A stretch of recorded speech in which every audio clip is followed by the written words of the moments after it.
What's going on, everybody? Good day to you. It's Real Man Alice 73. As always, like on any other given day, you know how it is when you make a video exposing bad behaviors with the truth. You check out the personal messages people give you in response, the video comments you get in response to your video presentations, and the channel page comments. And even though the vast majority of the comments and response messages I get are very supportive, and I appreciate those of you who have done so, still yet in the little time that I've been here on YouTube, I noticed that no matter how undeniably truthful your message content is, there's always going to be those 3 or 4 ignoramuses who suddenly feel the need to opportune themselves with a chance to take your video comment space and use it as their personal platform to attack not only you, but also attack those who agree with you. And it won't even matter how much your supporters can actually confirm everything they say with corroborating details and facts. I said earlier in another video that there's been an air of hypocrisy floating around here on YouTube and on other sites on the internet. It has recently come to my attention that apparently when you make videos or comments that give nothing but pure truth, then you must be supposedly working for the media. It really doesn't take much to destroy a simple-minded theory like this, because at the very core it's based in exaggerated generalization against men, convenient denial, and escapism. The idiots who try to use this theory, like most black American women today, they absolutely hate it when you enlighten them to the fact that the minute they try to employ this tactic, they've already exposed themselves as being dishonest, cowardly, and apparently suffering from a morbid fear of accountability. But anyway, assuming the benefit of doubt, we're going to first start off with this. We're going to start off with a question, and the question is this: what is the media as we've come to know it today? Now, in relation to an answer that no doubt most black American women today would present to this question, let's create a definition that automatically gives black women the benefit of doubt. In other words, we'll look at a rather simple definition that still allows black women to see themselves as helpless victims who were never given the chance to assume a sufficient level of responsibility through which they could govern and evaluate the manner in which they were represented before the eyes of the world. Now, with that said, we can easily assign a definition to the term media. And again, with the benefit of doubt, we're going to see if we can actually use that definition to imply that black women have actually been totally bereft of any governance or authority over the manner in which their image is conveyed before the public. Now, normally in the technical world of data communications, the term media basically refers to the means by which content is transmitted and or received. And it also refers to the format in which any particular form of data is presented. Now, combined with this understanding as a universal basis, we're going to also say that in the context of this particular discussion, that the term media also becomes defined as the propagation of content accepted by the popular masses, or at least demographic majority, as entertainment, information, instruction, and in some cases reality. And this is where it all gets interesting, because black American women today are always trying to accuse the Western world of men, especially black men, of degrading or misrepresenting them in the media. But if you show them so much as even the slightest hint of their own failure at properly representing themselves, then you're suddenly supposed to be an agent working against them for the media, which is absolutely pathetic. So in other words, you and I are supposedly working as agents for the media the minute we complain about any of the myriad butt-shaking videos that show up all over YouTube with black women acting like proud sluts. So you and I are supposed to be the bad guys, because unlike most black American women today, you and I choose to live in reality. You know, the real world. Not some bullshit you see on TV where reality itself becomes a commercially pop music sponsored televised religion having absolutely nothing to do with reality at all. Especially compared to people like, you and myself who actually know the meaning of having to work for a living. And then on any given day, you get home after a good long day's work. You sit down and kick back, getting ready to refresh yourself and at least temporarily put yourself in a place where you can liberate your mind from all the evils and pains of world news. A fresh cold drink in one hand, the remote control in the other. And the next thing you know, you find yourself stumbling across a bunch of garbage that could have easily been replaced by material that would have at least otherwise been something more than a waste of channel space. You look at the television in disbelief, because you can't believe that the same women who are nowadays calling themselves divas and queens and goddesses and strong and independent are sitting up there on VH1 looking like a bunch of gremlins, looking and acting like a bunch of gremlins who just got fed after midnight. You hit the info button on your remote to get a description of the show, and the screen reads Basketball Wives, which is basically another show which is where, once again, black women take it upon themselves to reveal the fact that not only are they totally unworthy and unfit for marriage, but they also reveal the fact, with no shame, that they enjoy the promotion of violence, gold-digging behaviors, and slutty loudmouth behaviors, which proved them unworthy in the first place. This kind of behavior is no different than the self-degrading aspects and lifestyles that get massively promoted and marketed as material content like music, movies, and videos.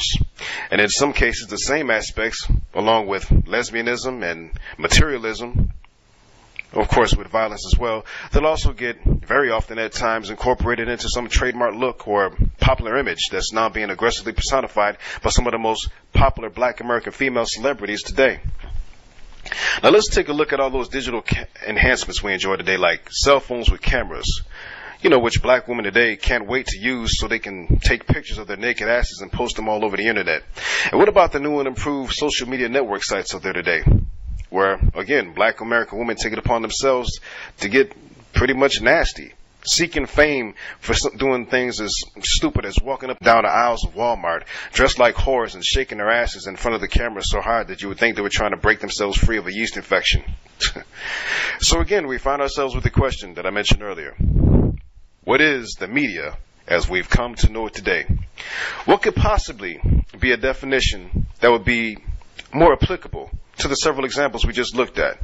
Now, if you leave it up to Black American women to give you that definition, then of course, the meaning becomes an epitomization under which a Black woman all of a sudden becomes the target of some imaginary so-called conspiracy plot designed to give her a bad name on a worldwide scale. A definition of this nature can only be manipulated by Black women as a measure to help them avoid bearing any of the guilt that they've now brought upon themselves before the world. Courtesy of modern technology, along with the freely employed volition with which Black women have relentlessly exhibited disregard for decent Black men or social responsibility for their own community, we can see that there are two more important elements that are clearly required in order to create a more truthful definition of the term media. Those elements are: 1, the content you create and display before the entire world, and 2, the content already being displayed by others that you subscribe to as it reflects your interests. Black women have made role models out of some of the most self-hating, destructive personas in the media. There's Beyonce, who likes to dress in blackface and make slutty videos advocating teenage pregnancy and violence against Black men. There's Lil' Kim, who brags in her music about her perverted sexual proclivities and then likes to walk around naked to show off her plastic surgery.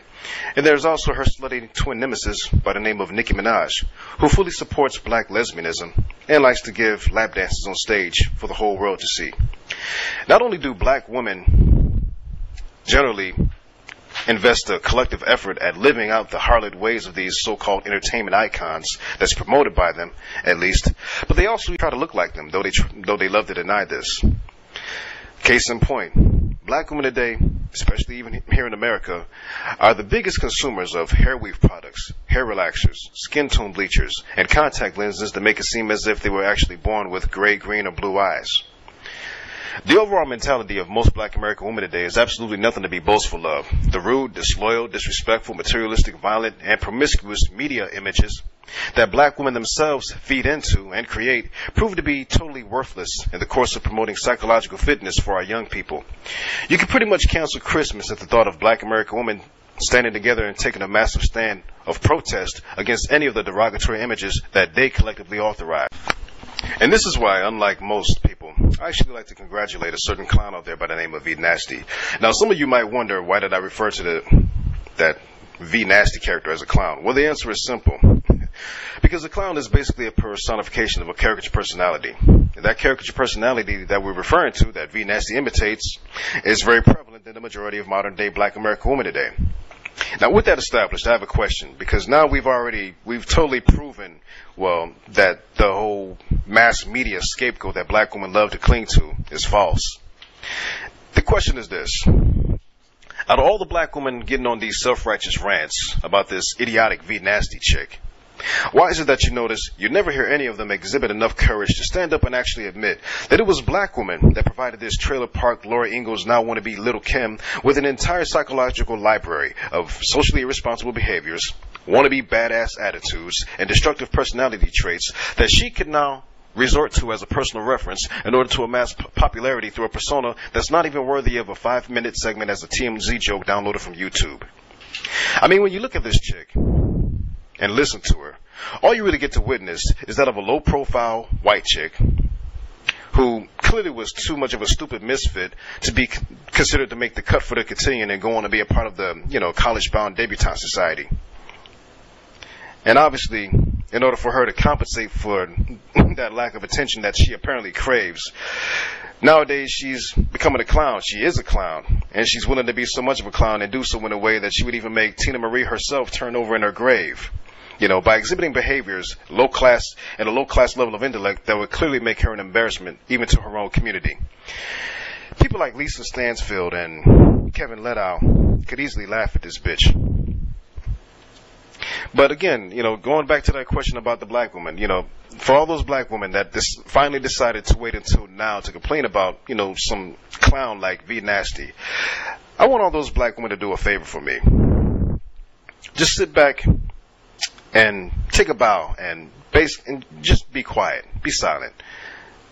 Give yourselves a big pat on the back, because you, just like the black woman that she imitates, and just like her herself, this V Nasty character, you guys are all just, right now, you're nothing but the subject of mockery. Chuck D once said that it's weak to speak and blame somebody else when you destroy yourself.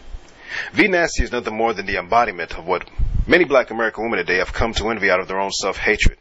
She is a byproduct, both representing and resulting from the collective failure of black American women to not only hold themselves and each other to higher standards of behavior, but also a failure on their parts to hold black American female entertainment icons who represent them to a higher standard as well.